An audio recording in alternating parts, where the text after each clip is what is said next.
जादुई मुर्गी।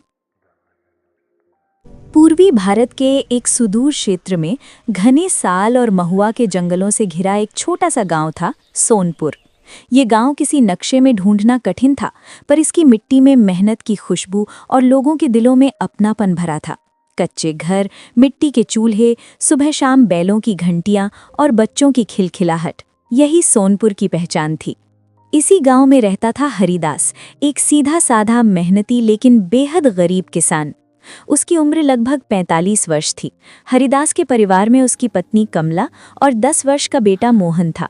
उनके पास 2 बीघा बंजर सी जमीन थी, जो बरसात के भरोसे ही कुछ उपज देती थी। हरिदास सुबह तड़के उठता, कुएं से पानी खींचता, खेतों में जाता और शाम को थका हारा घर लौटता। कई बार दिन भर की मेहनत के बाद भी घर में चूल्हा ठीक से नहीं जल पाता। कमला अक्सर सूखी रोटियों पर नमक छिड़ककर बेटे को खिलाती और खुद आधी रोटी से गुजारा करती। हरिदास ये सब देखता पर कुछ कर नहीं पाता। एक दिन गांव में भयानक सूखा पड़ गया। महीनों तक बारिश नहीं हुई। खेतों की दरारें किसी जख्म की तरह खुल गईं। अनाज के दाम बढ़ गए, काम मिलना बंद हो गया। हरिदास की हालत और बिगड़ गई। कई रातें उसने खाली पेट बिताईं।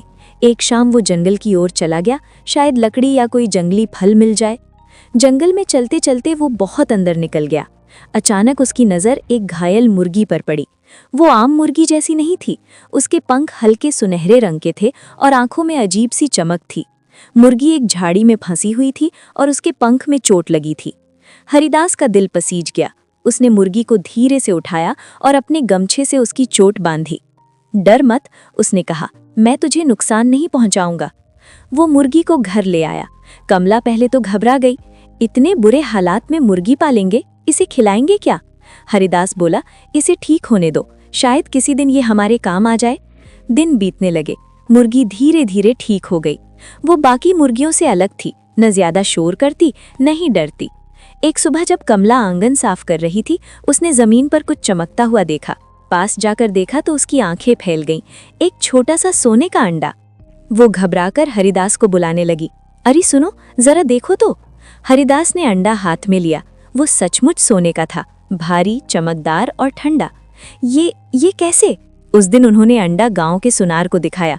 सुनार ने जांच कर कहा, ये शुद्ध सोना है, जितना चाहो दाम मिल जाएगा। हरिदास के हाथ कांपने लगे। पहली बार उसकी जिंदगी में इतनी बड़ी उम्मीद जगी। उसने अंडा बेच दिया और मिले पैसों से अनाज, कपड़े और कुछ कर्ज चुका दिया। घर में कई दिनों बाद ढंग से खाना बना। मोहन के चेहरे पर मुस्कान लौट आई। मुर्गी रोज सुबह एक ही सोने का अंडा देती, न ज्यादा न कम। हरिदास बहुत सावधानी से अंडा बेचता और पैसे का सही उपयोग करता। उसने खेत में बीज डाले, कुआं गहरा कराया, मोहन को स्कूल भेजना शुरू किया। गांव वाले हैरान थे कि हरिदास की किस्मत अचानक कैसे बदल गई।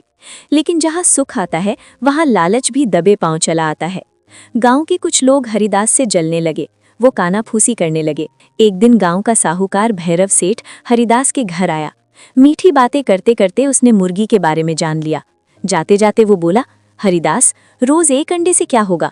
अगर ये मुर्गी रोज एक अंडा देती है तो सोचो इसके पेट में कितने होंगे। ये बात हरिदास के दिमाग में बैठ गई।